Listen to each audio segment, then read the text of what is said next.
Hello बच्चों, नमस्कार। स्वागत है आपका सक्सेस इन हिंदी एकेडमी में। अगर आप चैनल पर नए आए हैं तो चैनल को सब्सक्राइब कर लें, बेल आइकन को दबा दें।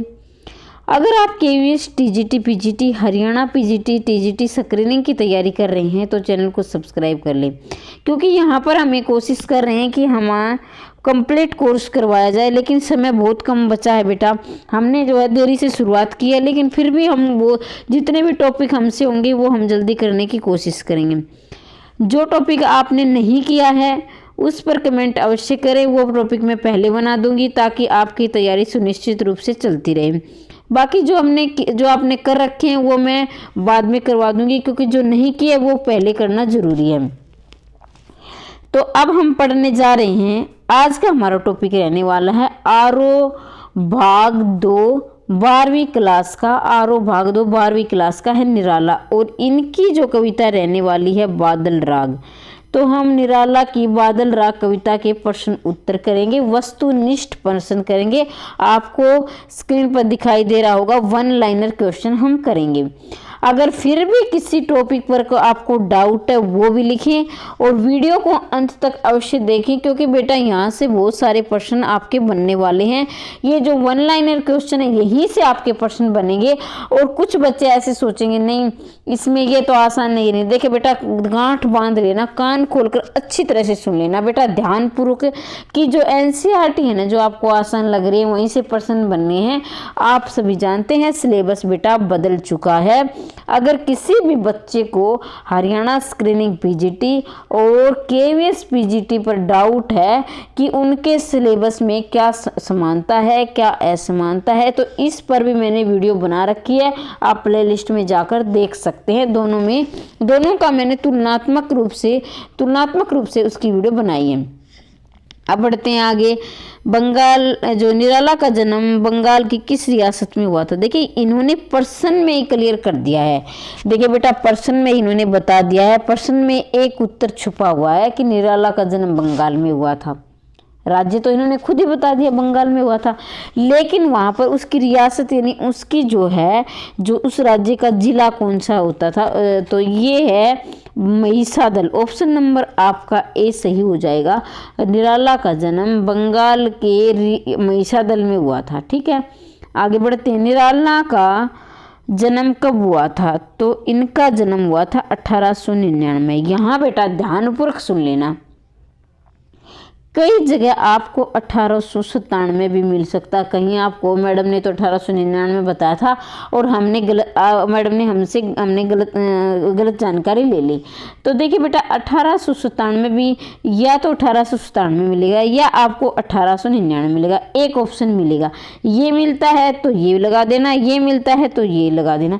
लेकिन ध्यान दीजिए दोनों ऑप्शन इकट्ठे आपको नहीं मिलेंगे, क्योंकि उनको पता है कि कोई साहित्यकार किसी को मानता है, कोई साहित्यकार किसी सन को मानता है, तो इस तरह के ऑप्शन नहीं दिए जाते हैं। ठीक है, निराला के पिता का क्या नाम था? अब देखिए निराला के पिता के नाम बारे में हम पढ़ रहे हैं। तो देखिए यहाँ भी राम लगा है, यहाँ भी, यानी चारों ऑप्शनों में आपको राम राम दिखाई दे रहा है। उसके साथ ही चारों के पीछे त्रिपाठी लगा है। ठीक है, लेकिन बेटा ध्यान दीजिए, मैं जहाँ पर आपको बोलती हूँ ध्यान दीजिए, इसका मतलब वो विशेष बात रहने वाली, उसको आप ध्यान से सुनना है। देखिए इसमें ये ऑप्शन अलग है, इसमें बीच में सहाय लगा है, किसी भी ऑप्शन में बाकी में सहाय नहीं है।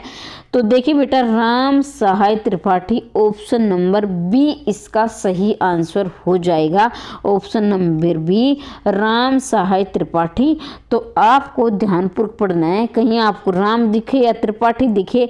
कुछ बच्चे ऐसे होते हैं या तो पीछे का याद कर लेते हैं या फिर आगे का याद कर लेते हैं, लेकिन बेटा बीच में अंतर दिया गया, आपको पूरा नाम याद करना है। वैसे नाम इतना मुश्किल नहीं है कि आपको याद ना हो। ठीक है, इसका पूरा नाम है राम सहाय त्रिपाठी। ठीक है, उम्मीद करती हूँ कि आपको समझ में आया होगा। अगर फिर भी कोई डाउट है या किसी टॉपिक में आप वीडियो बनवाना चाहते हैं तो कमेंट बॉक्स में अवश्य लिखें, मैं आपके डाउट को क्लियर करने की पूरी कोशिश करूँगी। निराला का विवाह किस आयु में हुआ था? तो देखिए बेटा निराला का आयु जो विवाह हुआ था 13 वर्ष की आयु में। ये तो आप जानते हैं कि 1899 की जब बात है, 1899 में इनका जन्म हुआ, तो उस समय कैसा माहौल हुआ वो रहता होगा। जो हमसे हमारे पापा की और आज की जो शादियां होती हैं और हमारे पापा हमारे दादा की, उसमें कितना अंतर आ चुका है, तो उसमें तो और भी ज़्यादा आया होगा। ठीक है, तो उनकी मात्र 13 वर्ष की आयु में उनकी शादी कर दी गई थी। निराला की पत्नी का क्या नाम था? देखिए बेटा, मैं जहाँ पर बोलूँ कि ये आप ध्यान दीजिए तो आपको सारे प्रश्न जो है दिखाई नहीं देंगे। कुछ प्रश्न ऐसे हैं जो मैं बोलकर बताऊंगी और एक एक बात ध्यान से सुन लेना। अगर आपने ये वीडियो भी अगर आपने नहीं भी पढ़ी ना, अगर आप काम करते हुए, खाना बनाते या कुछ भी काम करते हुए आपने दो बार रिविजन कर लिया इसका, तो आप कभी नहीं भूलोगे। ठीक है, ये मेरा दावा आपसे। और जहाँ इनके जन्म और इनकी मृत्यु, जन्म बहुत पूछ लिए जाते हैं, जन्म से प्रश्न जरूर बनेगा, बनते भी हैं। ठीक है, तो जन्म जरूर याद करें। निराला की पत्नी का क्या नाम था बेटा? ऑप्शन नंबर सी, मनोहर देवी। निराला की पत्नी का क्या नाम था? मनोहर देवी। और इनका जो है शादी कब कर दी गई थी? 13 वर्ष की आयु में। और इनके पिता का क्या नाम था? राम सहाय त्रिपाठी। और 1899 में इनका जन्म हुआ था, बंगाल के महिसादल में हुआ था। ठीक है, उम्मीद करती हूँ कि आपको समझ में आया होगा। महावीर पर ये देखिए बेटा, इसको पढ़ने से पहले इसको IMP लगा लीजिए आप। ठीक है, यहाँ से प्रश्न बनता ही बनता है। जितने भी अगर आपने प्रीवियस एग्जाम दिए हैं, आपने गत वर्षों के परीक्षा पत्र उठा के देख लेना। जिसने नहीं दिया है और दिया है तो उसको खुद ही पता होगा। तो बेटा ये प्रश्न से ये तो आता ही आता है परीक्षा में। इसको तो जिसने याद नहीं किया है वो कर लेना, मैं अब बता रही हूँ, आ भी सकता है। निराला जो महावीर प्रसाद द्विवेदी ने निराला की किस कविता को लौटा दिया था? ऑप्शन नंबर ये देखिए छठा। तो ये प्रश्न नंबर हमारा रहने वाला है 6 नंबर का। ठीक है, तो महावीर प्रसाद द्विवेदी ने निराला की जूही की कली जो कविता थी उसको जो है लौटा दिया था।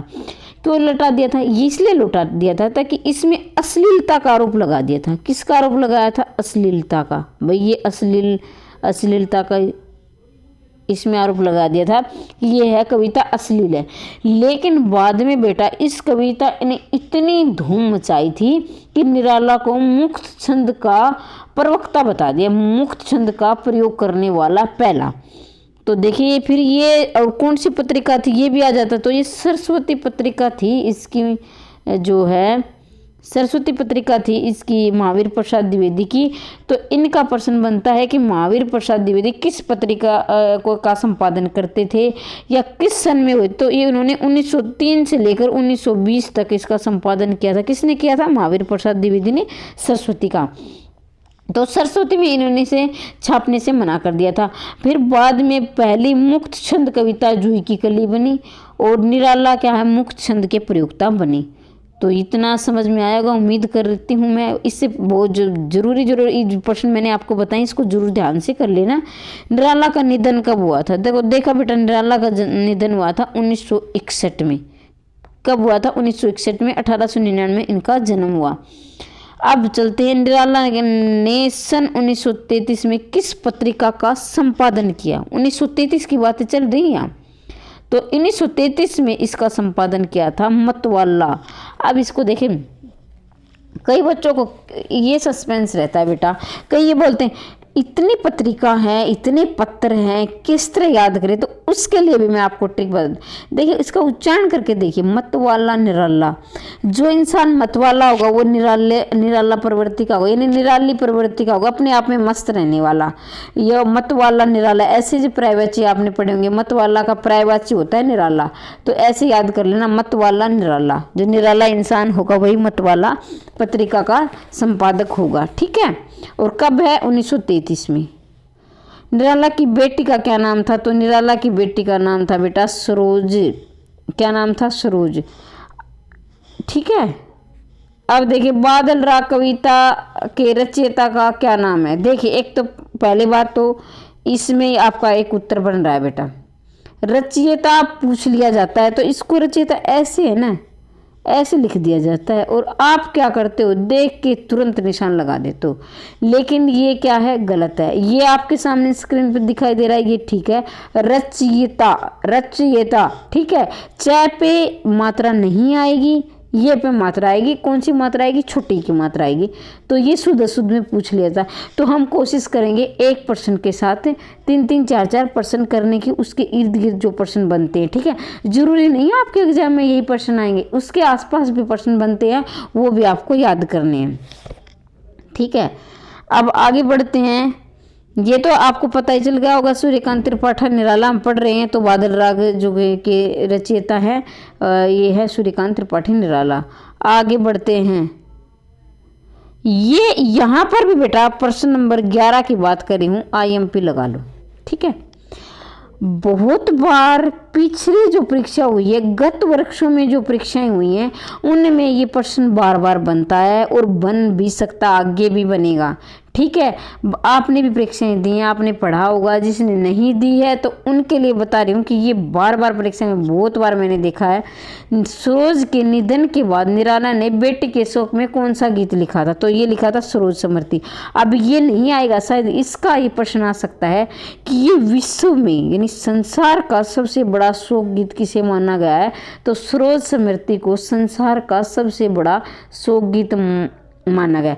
देखिए बेटा ध्यान दीजिए, मैं बार बार आपको यही कह रही हूँ, अगर मैं जो बोल रही हूँ उसको आप ध्यान से सुनेंगे तो बहुत से प्रश्न ऐसे हैं जो लिखकर नहीं बताए जाते हैं और इनकी सबकी PDF नहीं बनाई जाती है। कुछ प्रश्न ऐसे हैं जो मैं बोलकर बताती हूँ और वो जो बोलकर बताती हूँ वो इनसे भी ज़्यादा महत्वपूर्ण रहने वाले हैं। तो आप वीडियो को ध्यान से सुनिए, ठीक है। तो सरोज समृति हो गया और ये संसार का सबसे बड़ा शोक गीत माना गया। सरोज समृति उनकी बेटी की मृत्यु के बाद इन्होंने लिखा था। इनकी एकमात्र बेटी थी सरोज समृति, ठीक है। माफ कीजिए, इनकी एकमात्र बेटी थी सरोज और समृति मतलब उसकी याद में लिखा था, ठीक है। राम की शक्ति पूजा के रचयिता कौन है? राम की शक्ति पूजा के रचयिता है सूर्यकांत त्रिपाठी निराला। राम की शक्ति पूजा भी इन्होंने जो है कविता लिखी थी। आगे बढ़ते हैं। निराला ने रामकृष्ण मिशन की किस पत्रिका का संपादन किया? मतवाला का तो देखो बेटा इन्होंने किया ही किया था, मतवाला निराला, ठीक है। और क्या कब छपी थी? ये 1933 में इनका जो है संपादन किया था, ठीक है। अब देखिए रामकृष्ण मिशन की किस पत्रिका का संपादन किया था, यहाँ पर हम जिक्र कर रहे हैं रामकृष्ण मिशन। तो देखिए बेटा इसका जो है संपादन हुआ था समन्वय, क्या है? रामकृष्ण मिशन समन्वय। देखिए इस समन्वय का मतलब ही क्या होता है? मिलाना। तो रामकृष्ण मिशन के साथ मिलकर इन्होंने समन्वय पत्रिका का संपादन किया था, यानी रामकृष्ण मिशन के साथ मिलकर इन्होंने समन्वय पत्रिका का संपादन किया था। तो मतवाला तो इन्होंने अकेले, ठीक है। और ये इनके मिशन के इनके साथ मिलकर। तुलसीदास के रचयिता का क्या नाम है? बहुत बार पूछा जाता है, बहुत सारे, इसको भी आप IMP लगा लीजिए, ठीक है। बहुत प्रश्न यहाँ से जरूर प्रश्न बनेगा बेटा, बहुत महत्वपूर्ण है निराला। निराला जो है हमारे हिंदी साहित्य में बड़ा योगदान है निराला का। तो निराला को जरूर आप याद करके जाएं, निराला को बिल्कुल ना छोड़ें। तो अब जो बच्चा पहली बार तैयारी कर रहा है उनके लिए बता रही हूँ, वो क्या करेंगे? तुलसीदास दे दिया तो वो सोचेंगे भी तुलसीदास जब तुलसीदास तो एक कवि है, ये कविता भी हो सकती है क्या? फिर मान लीजिए हो भी गई तो वो सोचेंगे कि तुलसीदास ने अपने नाम पे लिखी होगी, लेकिन बेटा ऐसा नहीं है। तुलसीदास एक कविता का नाम है, लेकिन जो है तुलसीदास के बारे में किसने लिखा है? सूर्यकांत त्रिपाठी निराला ने। और ये बार बार परीक्षा में आती है और बच्चे बार बार गलत भी करते हैं। तो बेटा इसको आप IMP लगा लीजिए, ये बहुत महत्वपूर्ण प्रश्न है, इसको आप जरूर याद करें, ठीक है। अब आगे बढ़ते हैं। बादल राग में बादल किसका प्रतीक है? इसको भी आप IMP लगा लें, ठीक है। जो प्रश्न महत्वपूर्ण है वो मैं बताती चलूंगी। तो बादल राग कविता में बादल जो है क्रांति का प्रतीक है, ठीक है। क्रांति किसका प्रतीक है? ऑप्शन नंबर B क्रांति का प्रतीक है, क्रांति रहेगा यहाँ, ठीक है। अब आगे बढ़ते हैं। रुद्र कोश है, शुभ तोष या रुद्र का क्या अर्थ है? तो ये देखिए बेटा क्रोधित है, रुका हुआ है, भरा हुआ है, खाली है। तो ये रहेगा आपका ऑप्शन नंबर B रुका हुआ। रुद्र का क्या अर्थ है? रुका हुआ। फिर है बादल कविता में बादल क्रांति के क्या हैं?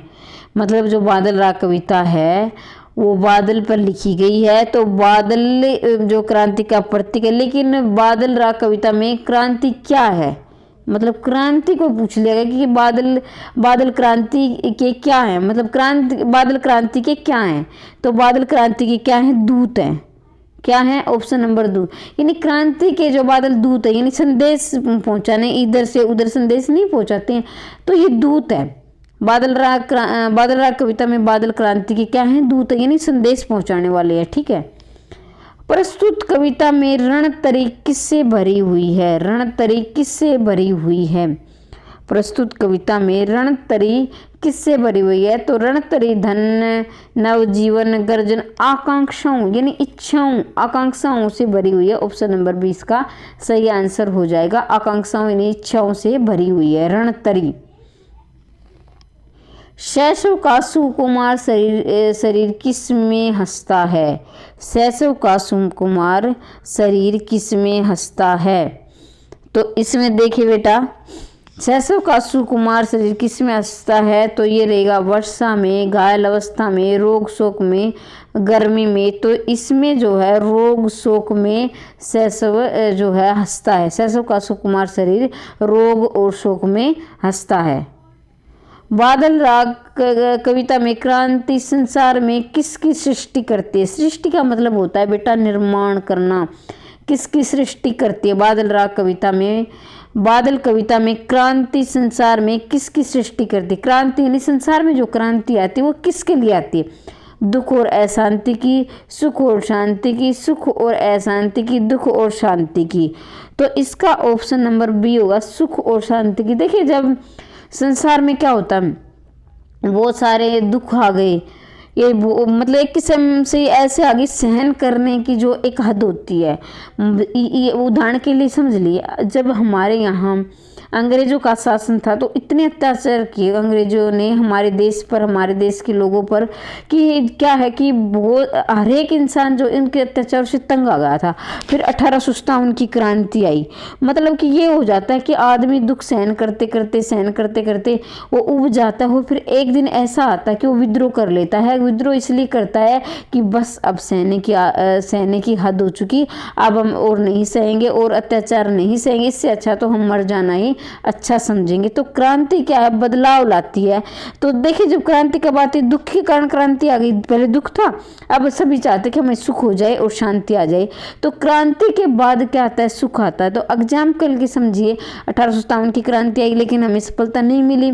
फिर उसके बाद क्या हुआ कि हमारी हिंद फौज ऐसे सुभाष चंद्र बोस ने जो है काफ़ी लड़ाई लड़ी, और भी भगत सिंह ने, ऐसे बहुत सारे विद्रोह हुए, ऐसे आंदोलन चला, और अंततः 1947 को हमारा देश आज़ाद होगा। और आज़ादी के बाद क्या हुआ, हमारे देश में सुख और शांति आ गई। तो बादल राग कविता में यही समझाया गया बेटा कि जो शोषक वर्ग है, जो मतलब गरीब लोग हैं, वो क्या है, वो गरीब लोग हैं और शोषक यानी जो नीचे तबके के लोग हैं, मजदूर है, छोटे किसान हैं, वो क्या है पूंजीपतियों के अत्याचारों से तंग आ गया है। इसमें एक प्रतीकात्मक कविता है ये। बादल क्या है, क्रांति का प्रतीक है। ठीक है। लेकिन जो है जैसे कुकुरमुत्ता भी पढ़ी होगी आपने, बादल इसकी जो है निराला की, लेकिन उन पर इतना अत्याचार किया गया है कि जो गरीब लोगों पर पूंजीपतियों ने, तो लास्ट में क्या है, बादल आ गए, मतलब क्रांति आएगी। अब सुख के दिन आएंगे, जैसे कि वो सारा सूखा पड़ जाता है। ठीक है। तो सारे पेड़ पौधे सूख जाते हैं, लेकिन जब वर्षा होती है, बादल वर्षा लेकर आते हैं, तो क्या है कि छोटे छोटे पौधे, उनमें हरियाली आ जाती है, जैसे फूटने लगते हैं, तो वो खुश महसूस करते हैं भाई अब आएगी। लेकिन जो है आंधी तूफान आते हैं, तो बड़ी बड़ी मंजिल, जो बड़ी बड़ी इमारतों में रहते हैं, जिन्होंने गरीबों का खून चूस कर बड़ी बड़ी इमारतों, वो उनको डर रहता है वो आंधी आएगी, तूफान आएगा, अब हमारी कहीं हवेली ना ढह जाए, हमारी जो है फ्लैट ना ढह जाए, तो ऐसे वो डरते हैं। लेकिन जो गरीब किसान है वो चाहता है कि बारिश हो, जो खूब बारिश हो, तो जैसे हमारा अन्न होगा, जल होगा, छोटे छोटे सूखे पेड़ पौधे खुश हो जाते हैं। तो इस तरह से वो गरीब चाहता है कि बारिश हो, तूफान आंधी। लेकिन जो अमीर लोग हैं वो डरता है इसका मतलब एक प्रतीकात्मक कहानी, एक सॉरी माफ कीजिए कविता है प्रतीकात्मक, जो है क्रांति पूंजीपतियों को तो डर रहता है कि क्रांति नहीं आनी चाहिए, क्योंकि उनकी ऐसी की जिंदगी है, सुख उनके घर में, उनकी जिंदगी में कोई सुख नहीं, दुख नहीं है। लेकिन क्या है, गरीब आदमी चाहता है कि क्रांति आए, बदलाव आए, और क्या है कि मैं सुख से जी सकूं। तो बेटा मैंने कोशिश की आपको समझाने की, और फिर भी अगर कुछ आपको डाउट रहता है कमेंट बॉक्स में लिखें, मैं अवश्य आपका डाउट क्लियर करने की कोशिश करूँगी। रोग शोक में भी किसका सुकुमार शरीर हंसता है? रोग और शोक में भी किसका जो है सुकुमार शरीर हंसता है? तो इसमें देखिए यौवन, धनी, शैशव। शैशव का मतलब है जैसे बचपन, जो हमारे जो बचपन, आपने जो घर में छोटे बच्चे होंगे आपके देखा होगा कि छोटे बच्चे ऐसे होते हैं, चाहे रोग हो चाहे शोक हो, मतलब थोड़ी देर के बाद वो हंसने लगते हैं, मतलब वो हमेशा मुस्कुराते रहते हैं। ठीक है, मतलब एक बचपन ऐसा है जो किसी भी दुख को, किसी भी शोक को ज़्यादा देर नहीं मानता है, ऐसे हमेशा हंसता और मुस्कुराता रहता है। ठीक है, अब आगे बढ़ते हैं। किसान का सार किसने चूस लिया? जैसे जैसे आप पढ़ोगे ना, ये पर्सन भी पढ़ोगे ध्यान से, तो अपने आप समझ में आपको आता चला जाएगा, जिसने नहीं पढ़ा है। किसान का सार, जिसने पढ़ा है वो बोर हो जाएगा बेटा, हम इतनी लंबी जो है इस वीडियो को खींचेंगे तो। किसान का सार किसने चूस लिया है? तो सरकार ने चूस लिया है, पत्नी और बच्चों ने चूस लिया है, और पूंजीपति ने चूस लिया, नेता ने चूस लिया है। तो आप कहेंगे पूंजीपति ने। हमने अभी जिक्र किया ना कि पूंजीपतियों से जो गरीब लोग हैं वो परेशान है, जो शोषित का इसमें वर्णन किया गया है। बादल राग कविता के अनुसार जल विप्लव प्लावन हमेशा किस पर होता है? बादल राग कविता के अनुसार जल विप्लव प्लावन हमेशा किस पर होता है? वायु पर होता है, जमीन पर होता है, नभ में होता है, कीचड़ में होता है? तो देखिए कविता आपने पढ़ी है तो कीचड़ पर होता है। जल विप्लव प्लावन मतलब कि जो जल है ना ऐसे चलता है ना, जल विप्लव मतलब कि जो बोझ अवस्था में ऐसे तेज बहता है ना, तो कीचड़ के ऊपर होता है जल विप्लव प्लावन। जीर्ण बाहु, जीर्ण शरीर, जीर्ण का क्या अर्थ है? जैसे जीर्ण भाव मतलब होता है भुजा, और जीर्ण शरीर आप समझ गए होंगे, जैसे काया है, जीर्ण काया है, शीर्ण काया। जीर्ण मतलब कमजोर भुजाएं, और शीर्ण मतलब शरीर, जीर्ण शीर्ण मतलब ऐसी दीनहीन अवस्था हो गई है, बिल्कुल कमजोर, जैसे हाड़ मांस नहीं दिखती अलग अलग पसलियाँ, जैसे कमजोर आदमी के शरीर में दिखती होगी। कोई आपने बीमार देखा होगा या कोई ज़्यादा बुजुर्ग देखा होगा, ऐसी स्थिति हो जाती है। तो इसका क्या अर्थ है, मतलब इसका क्या मतलब है? क्षीण है, विशाल है, घायल है, मोटा है। तो बेटा इसका होगा क्षीण, यानी कमजोर है। क्षीण मतलब कमजोर। क्रांति का सबसे अधिक लाभ किस वर्ग को मिलता है? निम्न वर्ग को मिलता है, पूंजीपति को मिलता है, धनी वर्ग को मिलता है, सत्ताधारी वर्ग को मिलता है? तो ऑप्शन नंबर 1 निम्न वर्ग को। निम्न अभी मैंने बताया ना कि निम्न वर्ग मतलब गरीब लोग को मिलता है क्रांति का लाभ, क्योंकि देखिए जब बदलाव के लिए क्रांति करते हैं, अभी मैंने एग्जाम्पल दिया आपको आज़ादी का, इसके साथ अब CET का एग्जाम देख लीजिए कि जो बच्चे काफ़ी आंदोलन कर रहे हैं, फिर इसके साथ ही काफ़ी भर्तियों पर हमारे राज्य हरियाणा में और भी कई राज्यों में आंदोलन होते रहते हैं कि जो बच्चों की जो बेरोजगारी के खिलाफ आवाज़ उठाते हैं। तो फिर अब देखिए जब वो बदलाव होता है, वो बदलाव चाहते हैं, क्रांति करते हैं, लेकिन जब इसका परिणाम निकलता है तो फिर उन्हीं को लाभ मिलता है, निम्न वर्ग को। बेरोजगार आजकल तो बेरोजगारी है, तो आप बेरोजगारी का उदाहरण मेरे ख्याल से ज़्यादा जल्दी समझेंगे। गगन स्पर्शी स्पर्धा धीर किसे कहा गया है? गगन स्पर्शी स्पर्धा धीर किसे कहा गया? वृक्षों को कहा गया है, पर्वतों को कहा गया है, बादलों को कहा गया है, बिजली को कहा गया है? तो बेटा इसका होगा ऑप्शन नंबर C, बादलों को। स्पर्धा धीर मतलब बादल ही ऐसे हैं जो प्रतिस्पर्धा यानी स्पर्धा कर कर आंदोलन कर कर, क्योंकि क्रांति का प्रतीक है ना बादल, तो यही इनको आज़ादी, यही इनको जैसे पूंजीपति से आज़ाद करवाएगा, जो है जो निम्न गरीब लोगों को। बादल राग कविता में कवि ने सुखों को कैसा बताया है? बादल राग कविता में कवि ने सुखों को कैसा बताया? चेतन बताया है, स्थायी बताया है, जड़ बताया है, अस्थायी बताया है? तो ऑप्शन नंबर इसका D होगा, अस्थायी बताया है। यानी कि जो है बादल राग कविता में कवि ने कहा कि जो सुख होते हैं वो स्थायी नहीं होते, मतलब परिवर्तन होता रहता है, कभी सुख आ गया, कभी दुख आ गया, कभी सुख कभी दुख, तो ऐसे ही जिंदगी में चलता रहता है। तो एक जगह सुख जो है टिकता नहीं है, ये बदलता रहता है, घूमता रहता है। ठीक है, निराला का पारिवारिक गांव कौन सा है? पारिवारिक यानी निराला को जो जन्म हुआ था, अभी हमने पढ़ा था कि जो है बंगाल में हुआ था, ठीक है। निराला का जन्म कहाँ हुआ था बेटा? बंगाल में हुआ था। जिला कौन सा था? महिसादल था, ठीक है। और सन कौन सा था बेटा? 1899 था। लेकिन अब आपसे पूछ लिया गया है, लेकिन गांव का नाम क्या था? तो गड़ा बोला था, गड़ा कोल्ला था, गड़ा तोला था, गड़ा सोला था। तो ऑप्शन नंबर इसका बी सही होगा, गड़ा कोल्ला। क्या लगा इसमें लास्ट में? कोल्ला। देखिए अभी हमने पढ़ा था उनके पिता का नाम आगे भी सब में राम दिया गया था, ठीक है बेटा, और पीछे क्या है? सब में त्रिपाठी दिया गया है। अब क्या है कि बड़ी बारीकी से पहले की तरह अब कंपटीशन जैसे ही प्रतिस्पर्धा बढ़ती जाएगी, प्रश्नों का स्तर भी जो है मुश्किल होता जाएगा। लेकिन डरना नहीं है, मुश्किल कुछ भी नहीं है, लेकिन बता रही हूँ मैं, तो आप है ना ध्यान से, और जब भी कुछ थोड़ा पढ़े लेकिन ध्यान से ऐसा पढ़े, एक बार पढ़ने के बाद आपका प्रश्न गलत ना हो, भले ही आप थोड़ा पढ़े। तो देखिए इसमें सब में देखना लास्ट पहले गड़ा गड़ा दिया गया है, देखिए बेटा इसमें भी, इसमें सब, लेकिन क्या है पीछे के इसमें ला ला भी सब में है, लेकिन क्या है जो बीच का अक्षर जो है, बीच का वर्ण इनमें बदल दिया गया है। तो इसको आप ध्यान से पढ़ें। उनके पिता का नाम पूरा क्या था? क्या नाम था? राम सहाय त्रिपाठी। क्या नाम था बेटा? राम सहाय त्रिपाठी। तो इसी तरह यहाँ पर उनका जो गांव था गड्ढा कोल्ला। क्या नाम था? गड्ढा कोल्ला। कोल्ला याद करें, गड्ढा कोल्ला, ना कि तोला बोला सोला होगा, गड्ढा क्या होगा? कोल्ला। ऑप्शन नंबर बी इसका ठीक होगा। तो उम्मीद करती हूँ कि आपको समझ में आया होगा। बादलों को अधीर होकर कौन बुलाता है?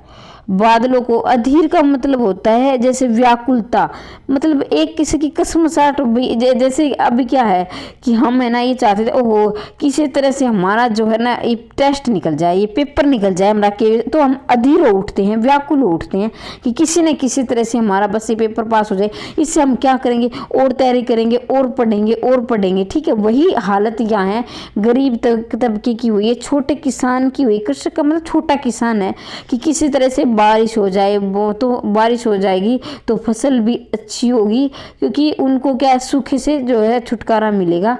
और इनके जो गरीब लोग हैं पूंजीपति के अत्याचारों से भी तंग आ चुका है, तो वो चाहते हैं कि क्रांति हो। तो इसमें दिया गया है कि बादलों को अधीर होकर कौन बुलाता है, यानी बारिश कौन चाहता है? ऑप्शन नंबर सी, कृषक जो है वो बारिश चाहता है। पूंजीपति तो भाई कौन क्यों चाहेगा, क्योंकि उसका तो व्यवसाय है, बिजनेस है, वो क्यों चाहेगा?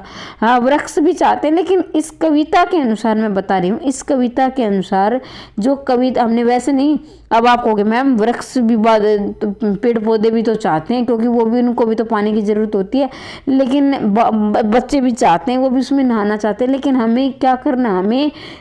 हमें और चीज़ें नहीं देखनी, हमें क्या करना है? हमें कविता के अनुसार जाना है। कविता में क्या वर्णन दिया गया है? तो कविता में कृषक चाहता है, यानी छोटा किसान चाहता है अधीर होकर के बादल आए, क्रांति आए, बारिश हो, हमारी फसल अच्छी होगी। चतुरी चमार किस विधा की रचना है? इसको भी आप IMP लगा लीजिए, ये भी बहुत बार पूछा गया है बेटा। चतुरी चमार किस विधा की रचना है? तो आप कहेंगे चतुरी चमार जो है किस विधा की है? ये चतुरी चमार है बेटा, कहानी है। क्या है चतुरी चमार? कहानी है। चतुरी चमार किस विधा की रचना है? कहानी। चतुरी चमार, और किसकी है? निराला की, ठीक है।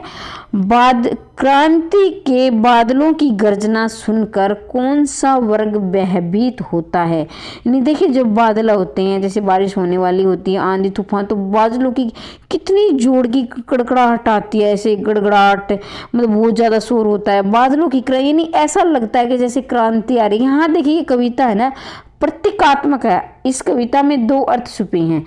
एक तो क्या है, गरीब जो है परेशान हो चुका है पूंजीपति वर्ग से। दूसरा प्रतीक क्या है कि जो किसान है, छोटा वर्ग है, उसमें सूखे के कारण परेशान हो गया, वो चाहता है कि बादल आए, बारिश हो, ठीक है। तो इसमें जैसे जो कविता होती है प्रतीकात्मक होती है, उसमें दो अर्थ छुपे रहते हैं। तो हमें क्या है, सीधा सीधा नहीं, उसके गूढ़ रहस्य को, गूढ़ अर्थ को समझना है, ठीक है। और कवि का मतलब ये गूढ़ रहस्य को, गूढ़ अर्थ को समझाना है। तो इसको हम ये नहीं कि आप सीधा मैम क्या गलत बता रही है, ऐसे इसको बेटा गूढ़ को समझना है। जिसने नहीं पढ़ा, काफ़ी ऐसे PhD वाले भी एग्जाम दे रहे हैं, उनके लिए ये नॉर्मल है, लेकिन जो बच्चा पहली बार एग्जाम दे रहा है उसके लिए मैं बता रही हूँ। क्रांति के बादलों की गर्जना सुनकर कौन सा वर्ग भयभीत होता है? कृषक वर्ग होता है, श्रमिक वर्ग होता है, निम्न वर्ग होता है, पूंजीपति वर्ग होता है। तो इसका जो आंसर होगा कि पूंजीपति। भाई देखिए, पूंजीपति के तो को भयभीत होना ही है, लेकिन जो निम्न वर्ग है, कृषक वर्ग, तो खुश होंगे, भाई बारिश होगी तो फसल अच्छी होगी। आप इसको इतना ही समझिए। तो देखिए बेटा, यहाँ पर हमारे वैसे तो 31 प्रश्न है, लेकिन मैंने कोशिश की है आपके सारे ऑप्शन क्लियर करने की। अगर फिर भी अगर कोई डाउट रहता है, कोई सस्पेंस रहता है, तो आप कमेंट बॉक्स में अवश्य लिखें, मैं आपका डाउट क्लियर की कोशिश करूंगी। अगर किसी टॉपिक पर आप वीडियो बनवाना चाहते हैं तो उस टॉपिक पर भी मैं आपको अवश्य वीडियो बनाऊंगी आपके लिए। इसके साथ ही बेटा चैनल को सब्सक्राइब कर लेना, क्योंकि हम निरंतर हमारा प्रयास जारी रहेगा। ऐसे ही हम आपके लिए वीडियो लाते रहेंगे, और मैं उम्मीद करती हूँ कि आपका सिलेक्शन श्योर हो, ऐसी मैं कामना करती हूँ। और आप पढ़ते रहिए, आगे बढ़ते रहिए। Best of luck. वीडियो देखने के लिए धन्यवाद।